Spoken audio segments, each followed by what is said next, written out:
Mtazamaji, hapa ni katika kanisa la FPCT Kagera liliopo katika kata ya Ikungwigazi, na hapa ni harambee.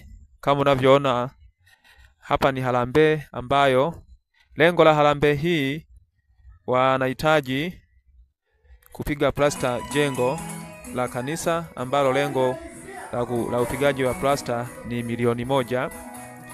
Lakini mahitaji mengine ni kuweka madirisha 9 ambayo yanagharimia 900,000. Lakini pia wanahitaji kununua vyombo vya muziki ambavyo vitagharimia milioni 1,500,000. Na wanahitaji pia, la mwisho kabisa la 4, ni wanahitaji kuvuta maji katika kanisa hili, na litagharimia shilingi 350,000.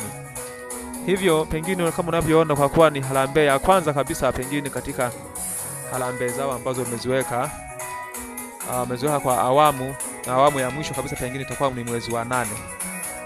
Kama unavyoona pengine shangwe lote hili